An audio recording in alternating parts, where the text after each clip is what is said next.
দেশে ফিরে একজনের অভাব খুব অনুভূতি করছি আমি, সেটা হচ্ছে শেখ হাসিনা। কেন তার ভাষায় আমি বলতে পারছি না যে একটা রাষ্ট্রের বললে 10টা রাষ্ট্র দেয়, তার ভাষায় আমি বলতে পারছি না যে আমি কখনো পালিয়ে যাইনি। তিনি এবং তার পিতা দুজনেই পালিয়ে গেছেন, আমি তাদের উপাধি দিয়েছি। আশা করি এটা লিখবেন, একজন হচ্ছে বীর পলাতক শ্রেষ্ঠ, একজন হচ্ছে বীর পলাতক উত্তম। আশা করি ওকে, আপনার সবাই আসবেন বাড়িতে। আমি চাই যে বীর পলাতক উত্তম যিনি বেঁচে আছেন তিনি বেঁচে থাকুন, নো মৃত্যুদণ্ড।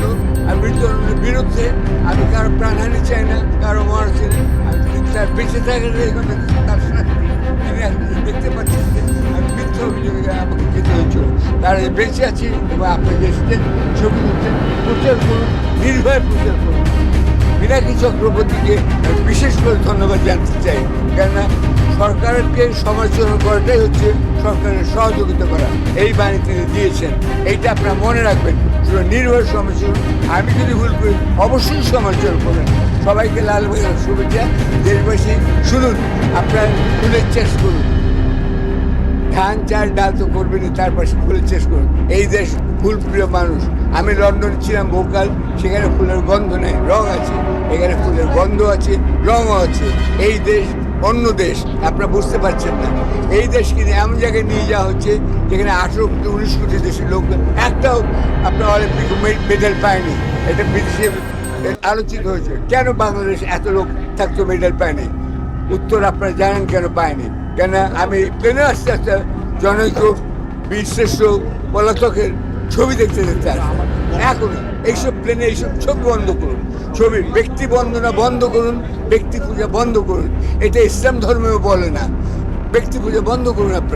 আপনারা দেশবাসী সবাই মিলে সম্মিলিতভাবে কাজ করুন। এখানে যে যা করেছেন আগে সব ভুলে যান।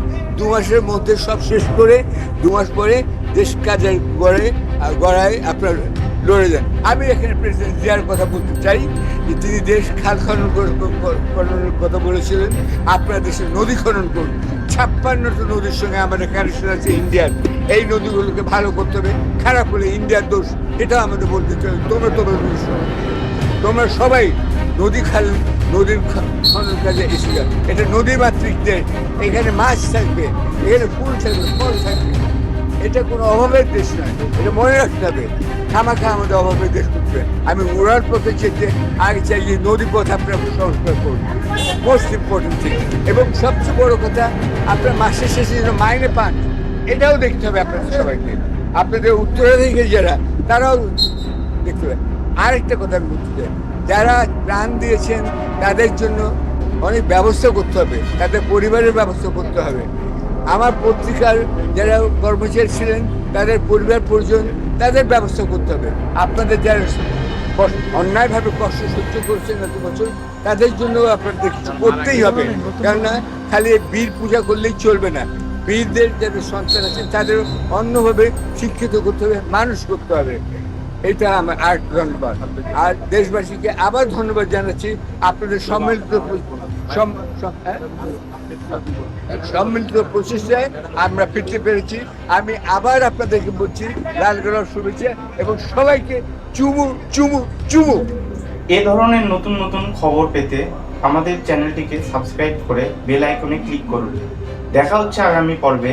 সে পর্যন্ত ভালো থাকুন, সুস্থ থাকুন। ধন্যবাদ।